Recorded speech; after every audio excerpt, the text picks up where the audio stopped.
maintenant, là, on va embarquer, on va commencer la deuxième partie d'essai routier. Donc, on va aller en direction Québec. Évidemment, ne soyez pas, n'imitez pas nécessairement le testeur, l'essayeur routier.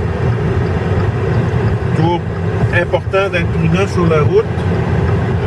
Malgré les apparences ici, je vais quand même essayer de respecter le plus possible les limites de vitesse. Donc, on va essayer de faire vous allez voir la manœuvre de dépassement. Là, vous voyez l'accélération.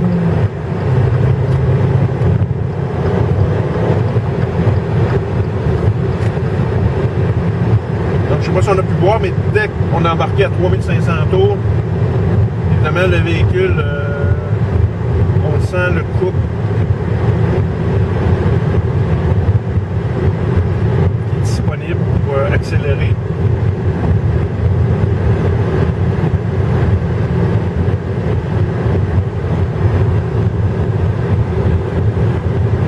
On va faire s'amuser, accélérer, ralentir un petit peu.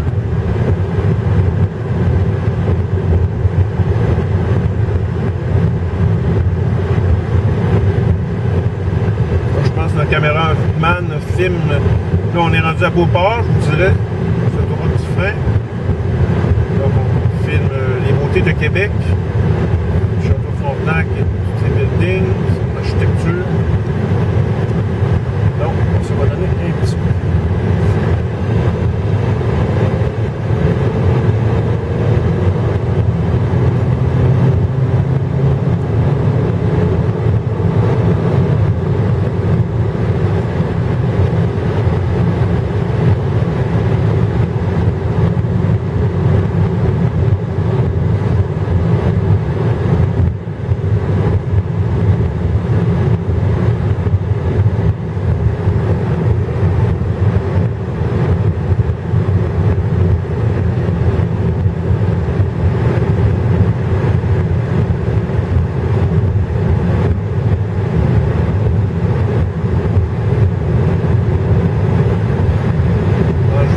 À 110. La route est quand même relativement maganée, je vous dirais. Plusieurs rapiessages au niveau de la chaussée. Et c'est quand même relativement confortable, c'est relativement insonorisé. Vous pouvez voir, donc, les bruits n'envahissent pas l'habitacle.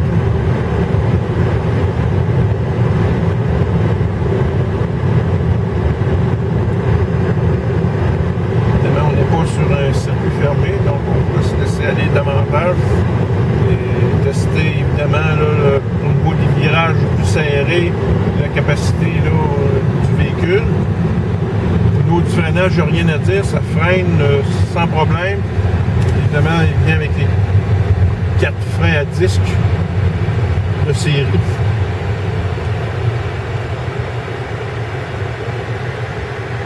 Donc on va à demi-envette, on va faire un nouveau démarrage, une accélération.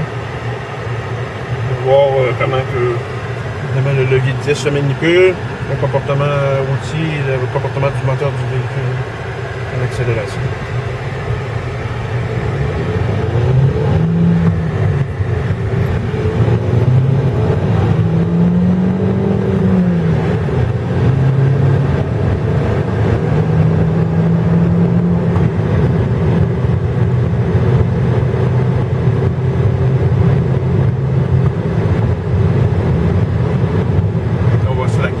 La police. On va ralentir. Il y a des policiers qui arrivaient dans l'autre sens en moto. Donc on va être, disons, gentil, tranquille. C'était juste pour le but de l'accélération de 0 à 100. On a fait. Avec le bruit du moteur, ils se sont peut-être dit qu'il y avait peut-être des quoi à faire.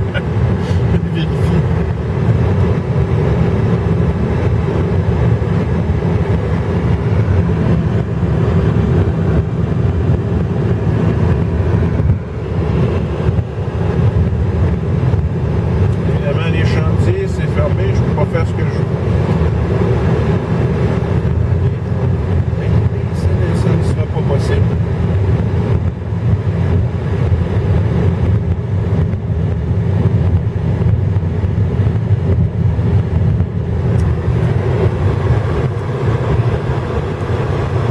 avec une consommation de 7,7 litres. Donc, même si le turbo embarque, la consommation, oui, elle augmente, mais pas tant que ça, dans le fond. Donc, c'est quand même... de ce côté-là, c'est quand même rassurant.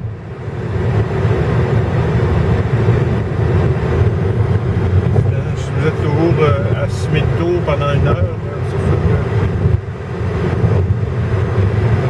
les choses changent.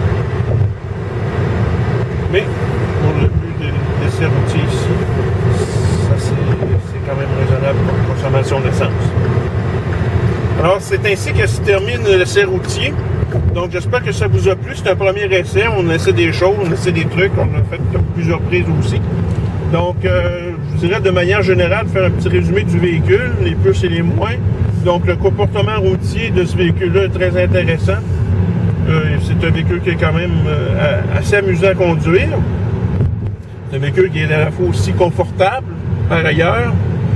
Le comportement routier est très agréable. Dans les moins, je vous dirais rapidement, bon, peut-être le turbo lag, que ça peut agacer plusieurs personnes. Il y a aussi peut-être que c'est trop confortable pour certains. Je vous dirais peut-être pour ceux qui recherchent un véhicule plus sportif, peut-être que la course du levier peut être trop longue, mais pour le commun des mortels, c'est tout à fait acceptable, même pour une conduite, je vous dirais, enjouée. La consommation d'essence, j'embarque ça dans les puces, quand même appréciable, consommation très bonne. C'est préférable par contre d'utiliser de l'essence super, par contre, pour avoir le meilleur rendement possible du moteur. Donc, ceci dit, ça résume bien mes impressions sur ce véhicule-là. Évidemment, pour la fiabilité, tout ça, c'est à l'utilisation, voilà. Et ça, je vous promets, je ferai des articles sur le blog à plein gaz qui veut donner une espèce de compte-rendu au niveau de l'entretien et de la fiabilité mécanique du véhicule. Donc, ça va suivre au cours des prochaines semaines et des prochains mois. Donc, on se dit au revoir et à la prochaine pour un autre essai routier.